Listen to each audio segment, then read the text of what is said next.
passava por ali, e ele parava, onde ela dava o pão e dava uma água, ele ia. E ela falou com seu marido que ela observou aquele homem, então ela queria construir um quarto para que quando ele viesse, ele ficasse mais à vontade, descansasse ali na casa dela. Então assim ela fez.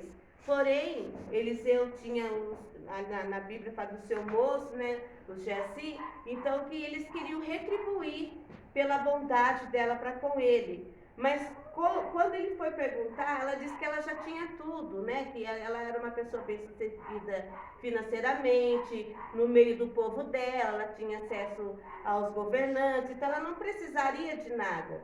Então eles perceberam que ela não tinha um filho. Então ele disse que iria, né, profetizar, e ele profetizou que ela ia ter um filho. E ela riu e disse que para que não mentisse para ela. E o marido dela já era velho de idade. Bom, passou-se o tempo determinado de Deus e nasceu esse filho. Esse filho então cresceu e foi trabalhar com seu pai. E ele teve uma dor de cabeça muito forte. E ele começou a falar com o pai dele: ai, que dor de cabeça. E o pai dele então pediu para que ele fosse entregue à mãe. Então levou até a mãe, e diz aqui a Bíblia que ela colocou seu filho debaixo do seu joelho e ela ficou até o meio-dia orando, até que esse filho morreu.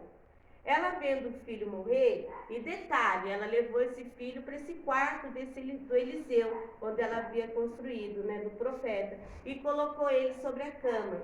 E ela foi até os funcionários, no caso, foi até o marido dela, pedir para que arrumassem ali os cavalos, né, para que ela fosse até a casa do profeta. E o marido dela disse para ela assim: por que vais a ele hoje? Não é lua nova nem sábado. E ela disse: vai tudo bem.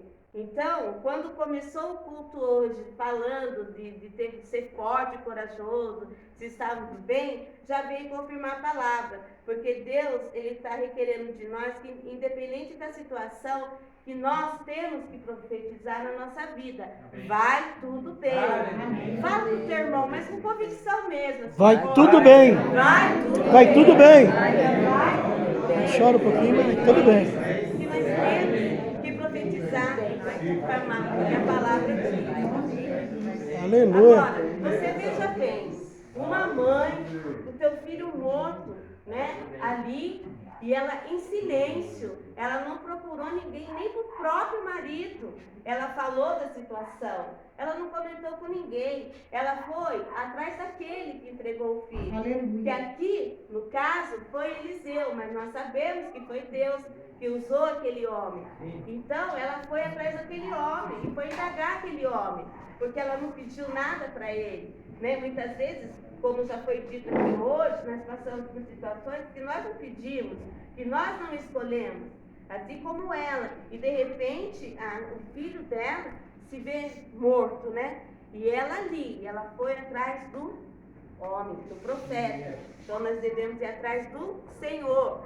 Então essa história, eu gosto muito dessa história porque ela nos ensina muita coisa. Se a gente for detalhar cada passo por passo, nós vamos ver que nós temos que ser uma pessoa observadora, né? Porque ela foi. Temos que ser uma pessoa uma pessoa assim, amável, né? Porque ela foi, uma pessoa que se compadece, que tem compaixão, uma pessoa, enfim, que tem um bom coração. E ela foi tudo isso. Ela era uma pessoa assim, era uma pessoa muito bem vista na sociedade, porque ela era uma pessoa boa. Embora ela fosse uma pessoa rica, mas ela não era uma pessoa orgulhosa. Ela era uma pessoa de bom coração. Então ela olhava para as pessoas. Então, quando ela foi atrás desse homem, do profeta Eliseu, ele, já vindo que ela estava vindo, o profeta Eliseu pediu para que o seu moço, o Geazi, fosse até ela, onde ela falou que estava acontecendo. Então o Geazi foi na frente, mas olha só, ele foi na frente com tudo que o profeta pediu que ele fosse, né? Ele foi levando algumas coisas que aqui diz, o bordão, foi muitas coisas que deu para que ele levasse para que fosse para curar o menino. No entanto, ele chega na frente, ele fez tudo aquilo e não adiantou. Então, assim, a gente já pode entender que muitas vezes nós queremos fazer algo por nós mesmos para resolver as coisas, mas não vai adiantar, porque são coisas que não estão no nosso controle. Desse jeito. São coisas que é só Deus mesmo. E Deus já falou aqui desde o início, Ele continua falando. Tem coisas que é só Deus, é para Deus. Não depende do homem, não depende da nossa força, não depende de nada. O que nós temos é só que profetizar. Que vai tudo bem e que tudo vai passar e que tudo vai acontecer conforme Deus determinou. Não adianta a gente querer mudar a rota. Se Deus diz que é para ir desse jeito, vai acontecer assim. Nós só vamos atrasar o caminho, vamos cansar, vamos sofrer mais, mas vai acontecer o que foi determinado por Deus. Amém. Não tem como. Enfim, essa história, né, para resumindo o Eliseu chega até o local, então ele vai até o menino, ele sobe em cima do menino, aqui fala direitinho que ele põe o olho com o olho, assopra no menino e nada. Ele faz isso por 7 vezes. Muitas vezes nós queremos assim, acreditamos que Deus vai resolver ontem para nós. E não é.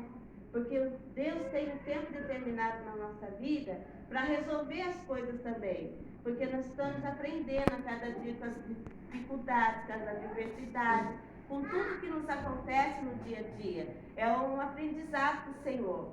Mas nós temos que praticar, né? Nós temos que realmente entender o que é ser cristão, o que é a gente vir, ouvir a palavra e entender que Deus é que vai agir.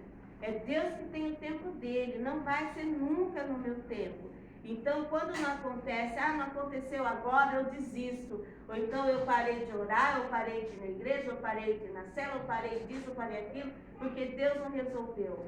Então é um caminho muito perigoso, porque quando acontece isso, realmente não vai acontecer, porque nós estamos interrompendo o trabalhar de Deus na nossa vida. Não é assim, nós temos que continuar, temos que ser persistentes, temos que ser corajosos, valentes, para enfrentarmos, porque nós sabemos que tudo está no controle do Senhor. Não é verdade? E eu sei que esse menino, ele depois de 7 vezes, ele reviveu e ele entregou o filho para ela. E aqui eu anotei algumas coisas, né, que diz assim, né, que mesmo com a nossa dor, mesmo com tudo que nós possamos passar, seja que área for da nossa vida, nós nunca devemos, assim, comentar com outras pessoas antes de apresentar para o Senhor. Tudo, você vai direto ao Senhor, apresenta a Ele, olha, eu não estou bem, está acontecendo isso, seja o que for, mas é para Deus que nós temos que falar. Entra no teu quarto, ajoelha, ao momento que você se achar, mas entra no Senhor, mas fale para Ele. Porque a pior coisa, irmão, é nós comentarmos com outras pessoas. Porque as outras pessoas não vão ter o mesmo sentimento que nós e não vai ter a mesma visão que a nossa. Porque ela não está sentindo que não está passando o que nós estamos passando. Porque a reação do ser humano é sempre se comparar além do outro. Mas isso aqui não é nada, o meu é pior. Infelizmente assim, então ela nunca vai te dar aquela atenção devida que Deus dá para nós. Porque Deus não tem esses olhos para nós. Ele sente cada dor que você sente, cada tristeza Ele sente, porque Ele passou por tudo. Então Ele sabe o que é, Ele sabe o que é enfrentar uma humilhação, uma dor, uma ausência, uma tristeza. Ele sabe de todo sentimento. E Ele não tem nenhum prazer no nosso sofrimento. Deus não fica alegre em ver a gente sofrendo, chorando. Não, Ele não tem prazer nisso. Ele tem prazer quando a gente diz, vai tudo bem, em nome de Jesus, nós estamos passando, mas Deus está conosco. Assim, quando ele entrou naquela fornalha, ele foi o 4º homem, ele não livrou eles de entrar na fornalha, mas ele entrou junto, e eles saíram de lá vivos. Da mesma forma, seja a situação que for, Ele está conosco. Ele não vai impedir de nós sentirmos, de nós sofrermos, mas Ele vai estar conosco. Então nós temos que crer, assumir para a nossa vida que Ele está conosco e é Ele que tem controle de todas as coisas. Amém. Eu não posso controlar a vida nem de meu filho, nem de meu marido, nem de ninguém. Quem controla é Deus. O que eu posso fazer é apenas orar e fazer o que Deus, eu sempre falo, né? naquela situação que você estiver passando, pense assim, o que Jesus faria? Então, é eu tentar fazer o que Jesus faria. Apenas isso, que é o suficiente para Deus. Mas eu nunca vou conseguir fazer aquilo, né, para tirar a dor de alguém, ou curar alguém, ou fazer que a pessoa não passe por aquilo. Não existe nenhum homem capaz de fazer isso. Mas existe sim um Deus vivo que está com cada um de nós, que está aí com você, Glória que a está Deus. em você, e que a gente tem que acreditar. Mas porque se a gente não acreditar, não adianta, né? Então a palavra aqui também diz assim que nós devemos profetizar por quê? Por causa dos principados e potestades e os nossos inimigos, para que ele ouça que a nossa vida pertence a Deus. E quando nós declaramos, vai tudo bem, ele vai falar, mas como vai tudo bem? Ela está passando isso, então ele já vai ver que nós estamos fechando as brechas para o inimigo. Ele não vai ter força de usar aquela situação para nos fazer mais presa dele, sofrer, sabe? Você fica sofrendo, morrendo por uma situação que não tem necessidade, porque a vida passa muito rápido, a gente envelhece muito rápido, a nossa saúde vai embora.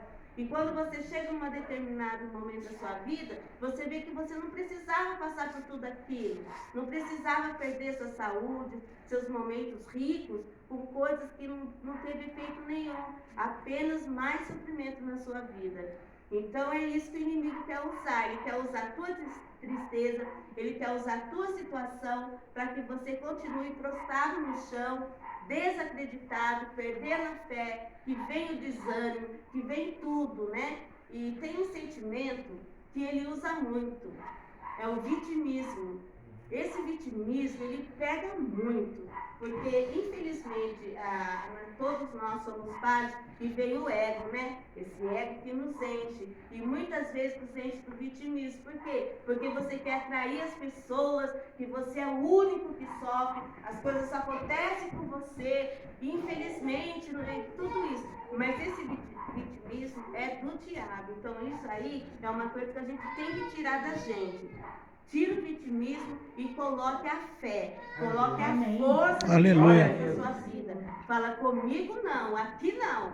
Eu ponho, como diz a minha cunhada, sempre falava, né? Coloca um salto, né? Erga o nariz, empina o nariz e vá pra frente. Ela sempre falou isso, mas então é assim, passe o que tiver, mas de cabeça erguida e pra frente. Porque o inimigo vai ver que você não cede a ele, porque você é de Jesus.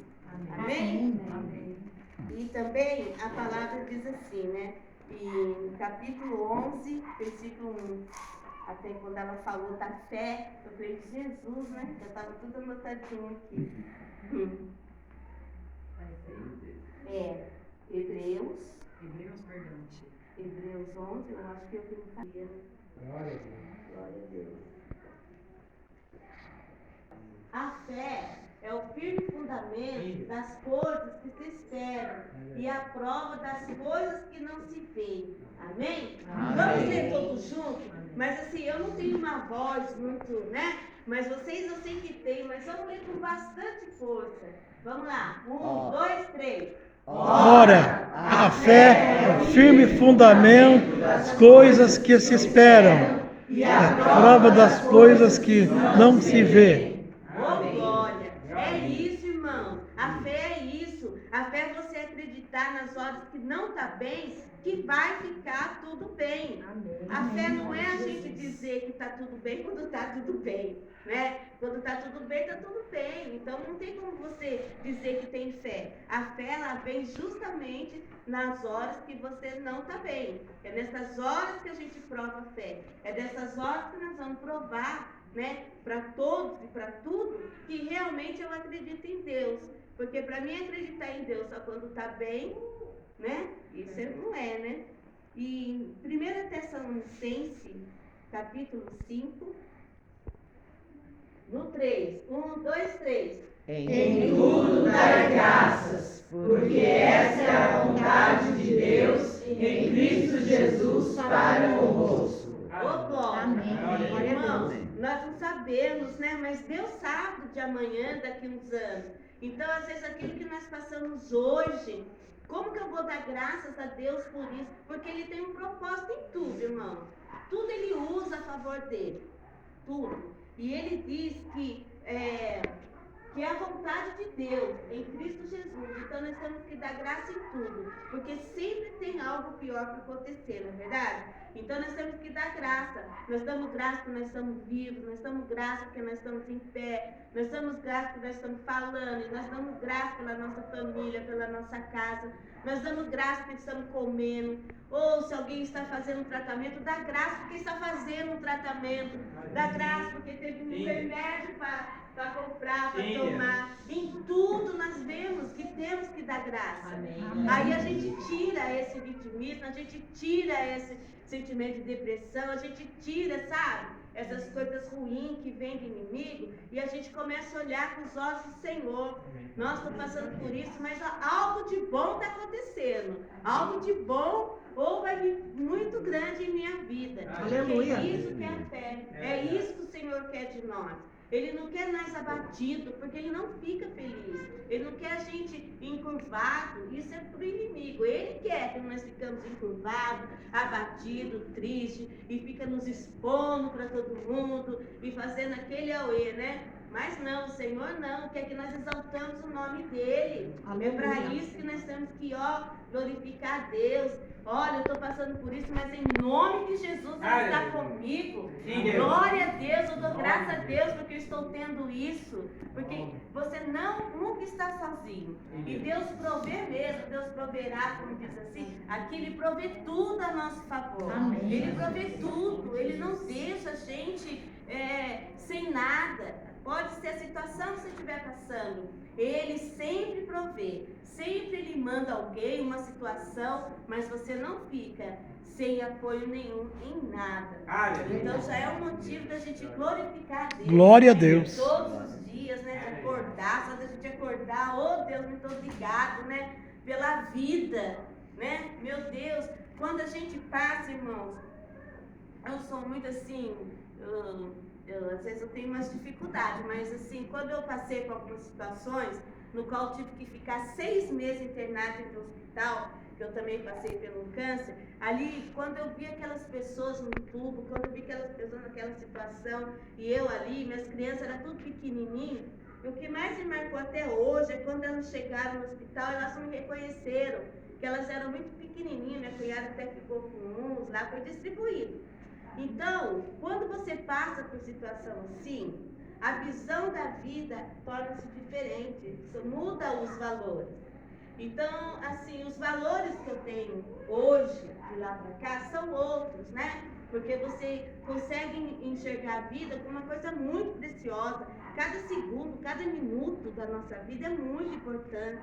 Então, a gente tem que usar isso a nosso favor, para a gente ser feliz, porque Deus já deu tudo para nós. E o que Ele deu é a vida, então nós temos que viver muito e viver bem. Mas para a gente viver muito e viver bem, é acompanhar o que Deus aqui deixou para nós, né? Nós não podemos assim nos isolar de todo mundo. As pessoas, vocês têm uma visão que ser crente é sofrer, né? Que a gente não pode isso, não pode aquilo. Nós podemos tudo, mas nem tudo nos convém, né? Mas nós podemos ser felizes, nós podemos sofrer de tudo. Então, assim, a gente tem que aprender a olhar a vida da maneira que o Senhor nos deu, né? Abrir, peça a Deus para que Ele abra essa visão espiritual, abra os nossos ouvidos, né? Limpe o nosso coração, né? Porque a gente traz tanta terra, né? Quando você pega a terra, vai acumulando, que são as mágoas, né? São tantas coisas ruins que a gente vai guardando dentro da gente. Sim. E daqui a pouco você se vê assim como uma pedra. Você nada mais te toca, para você tudo é normal, tudo é comum. E se você vai ouvir uma palavra, aquela palavra, você ouve, mas você não consegue que seja uma terra fértil, né? Para você ficar com aquela semente e produzir na sua vida coisas boas. Então tem que pedir para o Senhor. E a gente pede como? É na oração. Vai orando, vai buscando, vai conversando com o Senhor. E a primeira coisa que todo mundo, todo pai, toda mãe, e principalmente Deus, é quando Ele deu um filho grato, né? E a primeira coisa para agradar é você abrir os olhos e agradecer a Deus. Então, quando você começa a agradecer, Deus já começa a abençoar, né? Porque, poxa, com tudo isso, meu filho está sendo grato a mim, né? Então, é isso. E a Bíblia, ela tem resposta para todas as coisas, né? E quanto mais a gente lê a Bíblia e buscar, né, em oração, Jesus, a gente vai atrair a presença de Deus. E é só com a presença de Deus. Sem presença de Deus, nós tornamos uma pessoa vazia, né? Uma pessoa oca. Nós não conseguimos assimilar nada. Para nós, a gente só vê problema, só problema, só problema. Mas quando a gente tem a presença de Deus, olha que problema que vai ser maravilhoso que Deus vai resolver, porque Deus vai tocar nessa vida e vai acontecer um milagre. Amém. Assim que a gente tem que olhar, é mudar a nossa visão, é não olhar para a situação e morrer com a situação, é falar, olha que coisa linda que vai acontecer com essa vida. Olha que milagre maravilhoso que Deus vai fazer ali. Amém. Então, assim, é a gente aprender a mudar a nossa visão. Amém. Ó, é isso. E é isso. Amém.